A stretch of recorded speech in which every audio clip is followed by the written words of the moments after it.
تو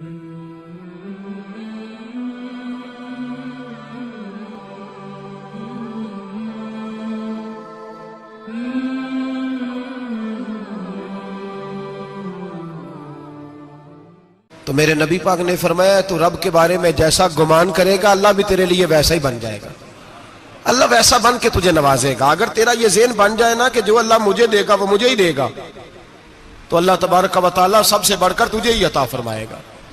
لیکن امید رب کی اور امید رحمت کی, اس کے کرم کی, اس کی عطا کی. ہاں ایک پہلو ضرور سوچ کے رکھنا چاہیے اس موضوع پر. ساری دنیا نکما کہہ دے تو بیٹا ماں باپ کے نزدیک نکما نہیں ہوتا. باپ بیچارہ ایک غلطی بچہ کرتا ہے تو وہ جاتا ہے, دوسری کرتا ہے تو جاتا ہے, تیسری جگہ بھی اس کے حصے کی معافی مانگنے جاتا ہے, بڑا کچھ کرتا ہے. پھر ایک وقت آ ہی جاتا ہے کہ جب باپ مجبور ہو کے اخبار پہ اشتہار دیتا ہے کہ میں نے اسے آگ کر دیا ہے, اب میں اس کے سیاہ سفید کا مالک. کیا خیال ہے آپ کا؟ پہلی غلطی پہ ابا جی ایسے کر دیتے ہیں جی, دوسری پہ کرتے ہوں گے. کب کرتے ہیں؟ جب بولے جب حد ہو جاتی ہے. اور ایک دو اشتہار نہیں ہوتے. آپ سویرے اخبار کھولیں, اخبار کے اندر کے صفحات کا مطالعہ کریں تو شاید درجنوں اشتہار ہوتے ہیں آنکھ نامے کے. بھئی کس باپ کا دل کرتا ہے کہ وہ بیٹا جس کے لیے اس کی امید ہے کہ کل میرے بڑھاپے کا سہارا بنے گا, وہ لکھ کے دے دے کہ میرا رشتہ ہی کوئی نہیں بیٹے کے ساتھ؟ کس کا دل کرتا ہے؟ اور پھر یہاں تک نہیں ہوتا, بلکہ آپ قانون جاننے والے لوگوں سے کبھی پوچھیں, وہ آنکھ نامہ لوگ عدالتوں میں جمع کراتے ہیں. کہتے ہیں جی میں نے تو اخبار میں نکال دیا, میرا اس کے ساتھ کوئی تعلق, اماں کہتی ہے میرا کوئی رشتہ نہیں. کیوں؟ کب ہوتا ہے ایسے؟ جب بچہ حد کر دے, جب بچہ ایک دو تین چار غلطیوں پہ ایسا, اللہ بھی بندے کو سزا دیتا ہے. لیکن کب؟ جب بندہ باز ہی نہ آئے, بندہ توبہ کرے ہی نہ, رجوع ہی نہ کرے, سوچے نہ کہ مجھے اللہ کی بارگاہ میں جانا چاہیے. ہم لوگ اپنا ایک ذہن بنا کے زندگی گزارتے ہیں, ایک ذہن بنا کے, بلکہ لوگ گناہوں کے نام بدل کے وقت گزارتے ہیں. ہم اپنے نفس کا بت بنا کے سارا وقت اسی کی پوجا پہ معاذ اللہ لگا دیتے ہیں. بس یہ ٹھیک ہے, یہ ٹھیک ہے اور یہ ٹھیک ہے, چوتھی بات صحیح کوئی نہیں.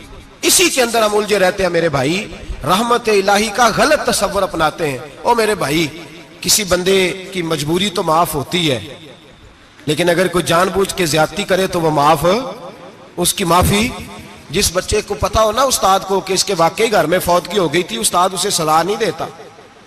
جس کا پتا ہو کہ واقعی یہ بیمار تھا تو استاد اسے کلاس میں کھڑا نہیں کرتا. جس کا پتا ہو کہ یہ زیادتی کر رہا ہے, جان بوجھ کے کر رہا ہے, استاد اسے ڈنڈوں سے مارتا ہے اور زیادہ مارتا ہے, کہتا ہے تو نالائق ہے, تو جان بوجھ کے کرتا ہے. میرے بھائی اللہ کی رحمت ہے, ہر ایک پہ برستی ہے, لیکن ایک بندہ کھڑا ہی ہو جائے رب کے مقابلے میں, وہ نہ نماز پڑھے, نہ مسجد آئے, نہ کوئی کام کرے, نہ وہ دین کی طرف توجہ کرے, نہ وہ کبھی اللہ سے استغفار کرے, نہ وہ کبھی جائز کام کی طرف توجہ کرے, ساری زندگی حرام کٹھا کرے, ناجائز کرے, تو اب تو نے حد کر دی.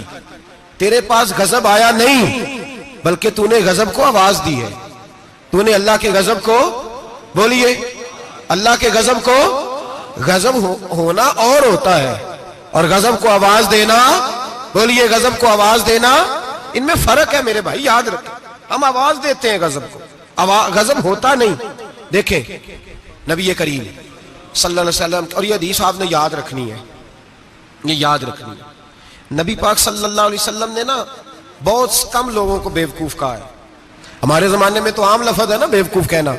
اللہ کے رسول صلی اللہ علیہ وسلم نے بہت کم لوگوں کو بیوقوف کہا. مسند امام احمد بن حنبل کی حدیث ہے, نبی کریم علیہ الصلوۃ والسلام نے فرمایا وہ احمق ہے, وہ بیوقوف ہے.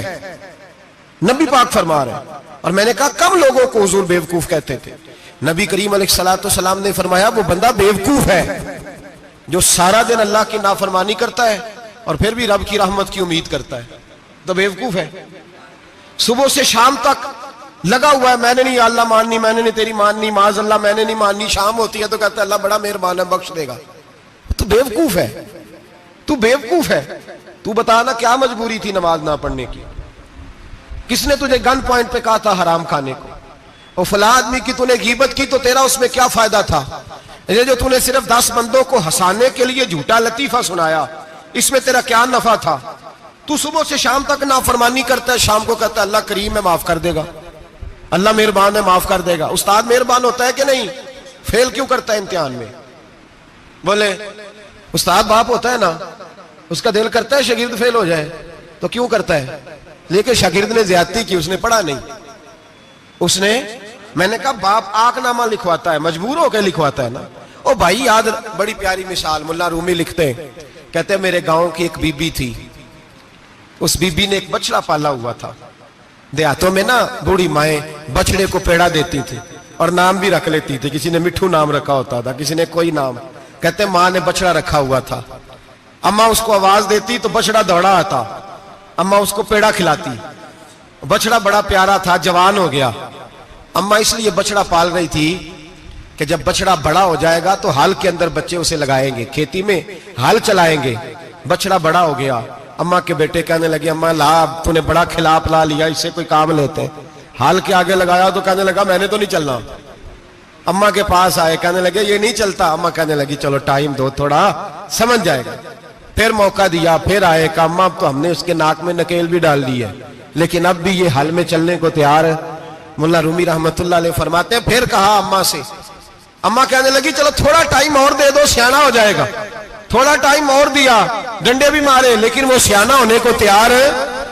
اب اماں کے پاس آئے تو اماں مجبور ہو گئی، دل نہیں کرتا تھا، کہنے لگی جاؤ پھر کسائی کے ہاتھ بیچ ڈالو۔ وہ گیا کسائی کے پاس، اسے کاٹا گیا، اس کی کھال اتاری گئی، اس کے چھوٹے چھوٹے پیس کر کے کھا گئے لوگ۔ وہ ماں رو رہی تھی، لوگوں نے اماں سے کہا تجھے تو بڑا پیارا تھا، تو نے کٹوا کو دیا۔ تو اماں کہنے لگی پیارا تو بڑا تھا پر مانتا نہیں تھا، پیارا بڑا تھا، کاش بات مانتا، مقصد پورا کرتا تو کبھی بھی کاٹا۔ بھائی رب کریم نہیں چاہتا بندہ دوزخ میں جلے، اللہ کی رحمت نہیں چاہتی جہنم میں جلے، پر بندہ مانتا ہی نہیں، یہ تیار ہی نہیں ہوتا، یہ سویا ہوا ہے سویرے، یہ وہ گپے لگا رہا ہے عصر کے وقت چوراہے پہ کھڑا ہے، نماز پڑھنے نہیں آیا۔ اس نے ساری زندگی میں درجنوں لطیفے سیکھ لیے، ہزاروں کہانیاں سیکھ گیا، قرآن پاک پڑھنا نہیں سیکھا۔ اس نے زندگی کی ہر چالاکی سیکھ لی ہے، نہیں سیکھی تو اپنے رسول کی حدیث نہیں سیکھی، نہیں سیکھا تو دین کی ضروری باتوں کو نہیں سیکھا۔ اب رب کی رحمت تو نہیں چاہتی کہ بندہ جہنم میں جائے، وہ تو مہربان ہے، لیکن رب کریم کا قانون کا تقاضا یہ ہے کہ جو احکام پورے نہیں کرے گا اسے پھر دوزخ میں ڈالا جائے گا۔ تو ہمارے بزرگ فرمایا کرتے تھے اصل بات یہ ہے کہ اللہ نہیں مسلمان کو دوزخ میں ڈالنا چاہتا، مسلمان اپنی مرضی سے چھلانگے لگا رہے ہیں، یہ خود چھلانگے لگاتا ہے، یہ باز نہیں آتا۔ آپ یقین کریں بڑی ذمہ داری کے ساتھ، بڑے خلوص کے ساتھ اور بڑی دیانتداری سے تجربے کی بات عرض کرتا ہوں، ہمارے بہت سارے گناہ ایسے ہیں جن گناہوں کا ہماری دنیا داری کو بھی کوئی فائدہ نہیں، کوئی فائدہ نہیں ہماری دنیا کو بھی اس غلطی کا۔ میری باتوں کی سمجھ آ رہی ہے آپ دوست؟ کچھ گناہ ایسے ہیں، ایک تو ہوتا ہے کہ دنیا کا کوئی فائدہ ہو، اس گناہ میں ہماری دنیا کا بھی کوئی فائدہ۔ جو آدمی جھوٹے لطیفے سناتا ہے، جھوٹ بولتا ہے، جھوٹ کوئی فائدہ نہیں اسے، لوگ 10 منٹ ہنستے ہیں اور باہر جا کہتے ہیں یار یہ تو کوئی غیر سنجیدہ آدمی ہے، وہ عقل ہی نہیں، کیا فائدہ کمایا اس نے، کیا نفع لیا اس نے۔ جو آدمی بڑھ بڑھ کے باتیں کرتا ہے، 2 4 5 10 آدمیوں کی غیبت کر جاتا ہے، لوگ کہتے ہیں یار بڑا چغل خور ہے، کیا کمایا اس نے زندگی میں، کچھ حاصل کر لیا اس نے۔ ہمارے بہت سارے گناہ میرے بھائی وہ ہیں جن کا ہماری دنیا کو بھی کوئی فائدہ نہیں، تو کیوں نہ ہم ان گناہوں کو چھوڑ دیں تاکہ ہمارے دین کو تو فائدہ ہو جائے، دین کو تو فائدہ ہو جائے۔ صرف زبان کے ذائقے ہیں، کچھ دیر کے لیے ہماری طبیعت کے تقاضے ہیں، 10 منٹ کی مسکراہٹ ہے جس کے لیے ہم اللہ تبارک و تعالیٰ کا قانون توڑتے پھر جا رہا ہوں۔ میرے حبیب کریم علیہ السلام نے مسلمان کو کہا ہے کہ تیرا رب تو چاہتا ہے کہ بس تو آ جا، وہ تجھ پہ رحمت نازل کر دے گا۔ آنا تو شرط ہے کہ نہیں؟ آنا تو شرط ہے کہ نہیں؟ اچھا چلیں یہ بتائیں، جو آدمی 1 سے لے کر 31 تاریخ تک ڈیوٹی کرے اس کو تنخواہ لینے جانا پڑتا ہے کہ تنخواہ گھر آ جاتی ہے؟ بول کے بتائیں۔ پھر بھی جانا پڑتا ہے، وہ کہ میں نے ڈیوٹی پوری کی ہے، پھر بھی جانا پڑتا ہے۔ ڈیوٹی پوری کرنے کے باوجود تجھے تنخواہ لینے، اور ہو سکتا ہے کہ یہ بھی کہا جائے ابھی آئی نہیں کل آنا، ہو سکتا ہے یہ بھی کہا جائے پرسوں آنا، یہ بھی ممکن نہیں کہ فوراً او خدا کے بندے تو آتا ہی نہیں خدا کی رحمت لینے، تو اس کے گھر کی طرف رجوع ہی نہیں کرتا، تو توجہ ہی نہیں کرتا، تو کہتا اللہ مہربان ہے۔ بھئی مہربان تو ہے، تو رحمت لینے آیا ہے؟